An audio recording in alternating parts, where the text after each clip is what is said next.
Good morning and welcome to the Career Services Overview presentation. Today we will be covering several topics. We will go through some introductions, we'll talk about the career search process, and then we will give you some tips for how we can help you achieve your career and internship goals. My name is Shelley Snyder. I am the Assistant Director of Career Services for the School of Engineering and Technology at IUPUI. I've been here since 2012, and before I came to work at IUPUI, I was a recruiter and human resource manager for almost 13 years. Lots of times we have students ask us, why is she talking to me? I am only a freshman. I'm not ready to start thinking about my career and internship search. But I'm here to tell you it's never too early to get started. There are lots of things that employers look for when they are seeking candidates for internships and full-time positions that you may not even be aware of. Some of those things include leadership skills, problem-solving skills, computer skills, ability to work in a team, initiatives. And the way that employers tend to figure out that you have these skills is through a couple of things. And I call this the interview invitation trifecta. If you have these three things, I can almost guarantee you that you're going to receive an invitation to interview. The first thing is they want to see that you have strong analytical and qualitative skills. And one of the ways that they look for this information is that they want to see that your GPA is a 3.0 or higher. If you are looking to have an internship at a company that is fairly large, like a Rolls-Royce or an Allison, a Cummins, sometimes those GPA minimums are a 3.5. So keep that in mind. Another thing employers want to see in a candidate is the ability to work in a team. And how they figure out if you have this or not is through your involvement in student organizations.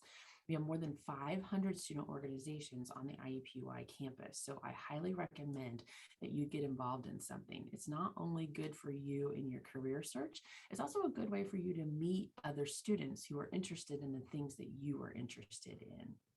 The third thing that employers tend to look for is initiative. And the way that they figure out if you have initiative or not is to see if you've had any sort of part-time job. And this does not have to be an internship that is related to your major. This could be a retail or restaurant position, because those types of positions teach you skills that your full-time employer is not going to want to have to teach you. So things like how to work in a team, how to do customer service, how to be trustworthy, how to multitask, how to get along with that coworker that you just can't stand. These are all things that you learn through these part-time jobs, and I always recommend that you list those on your resume.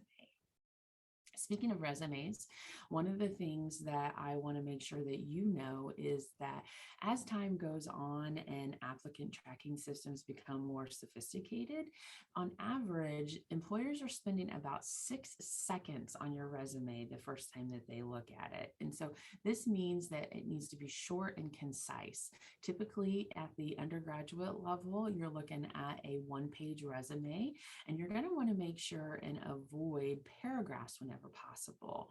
You can see here by this study that was done by the Ladders, recruiters were hooked up to a computer and they were instructed to review resumes.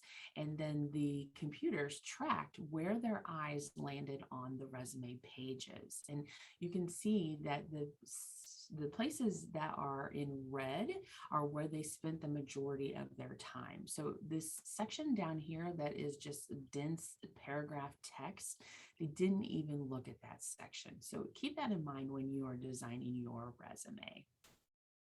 Here is a sample of a resume that I really enjoy. This is a sample that we have put together here in our office, and we have vetted this with employers to see what they think of this document, and they tend to really enjoy this document. It is easy for them to understand what your background is because of this document, and it makes it that 6 seconds that they're looking at your resume, they're able to get the information that they need to decide if if you are eligible to be invited to do an interview or not. So in this document, I just wanted to walk you through a couple of things here. At the top, you will see that the contact information is listed in 2 lines. So you have the name of the individual, and then you have their contact information underneath. Make sure that when you are listing your email address, that you use your .edu email address for as long as you can, because it just symbolizes to employers that you are in fact enrolled in college. When you list your education, make sure that you list it as the Purdue School of Engineering and Technology, IUPUI. Employers have a hard time understanding the IUPUI concept, and this is one of the ways that you can show them that your degree is from Purdue. When you graduate, your diploma will be black and gold. When you list your dates for your education, simply list when you are expected to graduate. Employers don't really mind when you started your college experience. They just want to know when you're going to be finished so that they can have full access to you. List your degree as a Bachelor of Science in whatever your major is. Make sure that you avoid using abbreviations here. If your GPA is a 3.0 or higher, we recommend to put that on there. If it is not a 3.0 or higher, simply leave the GPA off. The related courses, skills, and project work section of a resume are 3 really great ways for you to show that even if you haven't had any paid experience in these areas, you do understand these concepts and theories. A lot of times employers will use what is called an applicant tracking system to screen resumes before a human being looks at them. And a lot of times those applicant tracking systems are looking for keywords. And in the engineering and technology fields, those keywords are going to be related to the systems that you know, the softwares that you know, the theories and concepts that you know, and that you're learning in the classroom. So make sure you list related courses, skills, and project work in your resume. When you list your experience section, like I said earlier, if you've had any sort of retail restaurant job, be sure to list that on here as well.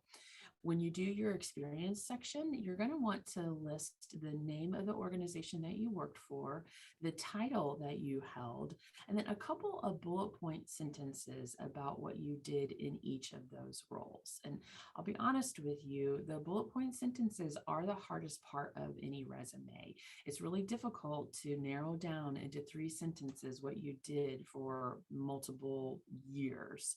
So what you want to do here is start with an action verb. So evaluated, provided, conducted, performed, etc.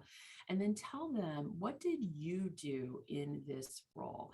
Anytime you can use numbers or percents to explain your experience, that's going to be to your benefit, just to show them that how large this organization was that you worked for. So you can see here when they talk about their Dairy Queen experience, they talk about having an average of $5,000 that they are responsible for every shift.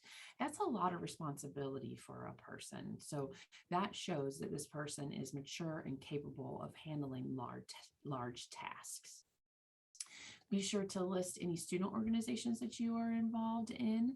Like I said earlier, joining a student organization strongly increases your chances of getting an invitation to interview. When you list your student organizations, list the name of the student organization, when you were involved in that organization, and then if you held any leadership positions, be sure to list those as well. We have a variety of resumes listed on our website. When you go there, you can see that for every major, there is a different sample resume, because what an employer who is looking for an interior design major is looking for in a resume is different than what an employer who's looking for a mechanical engineering student. So you'll be able to see a variety of resume samples out on our website. Here is a sample of a resume that I would consider to not be super great. One of the things that this person does is that they list their last name only, not their complete name. When you do your resume, make sure that you are listing your full name because this is a professional document and you want it to come across that way. When you list your GPA or your email, like I said earlier, make sure that you list your .edu email address because again, that just shows employers that you are enrolled in school. When you list your GPA, make sure that it is a 3.0 or higher. If you don't have a 3.0 GPA, that's okay. There's lots of reasons for that. Just don't list it on your resume because I don't want you to not be considered because of that GPA. And sometimes when you list your GPA that is lower than a 3.0, employers will skip over your resume. Make sure that when you have your resume completed, you have someone look at it. You'll see in here there are a couple of spelling errors that a word search, a spelling search would not have caught. So for instance, the word Purdue, in this sample, it is shown as Perdue, like the chicken, not as Purdue like the school. So spell check would not have known the difference between those two words. So make sure you have someone physically look at your resume. There is no governing body that says you have to have certain categories on your resume. If you don't have something to put in a category, just leave that category off. For instance, on this sample, you will see that they listed that they had an honors section, but then they put none in here. That just emphasizes that they don't have that skill or those honors. So just leave the section off if you don't have that thing. When you list your work experience, make sure you're being consistent. As engineering and technology majors, consistency is going to be one of the highest things that employers are looking for. So you can see here under work experience, sometimes they list their responsibilities using a bullet point. Sometimes they don't list their responsibilities at all. Sometimes they list complete sentences. Sometimes they just list a couple of words. Make sure you are being consistent here in your work experience. And then when you talk about yourself, make sure that you're not giving them too much information.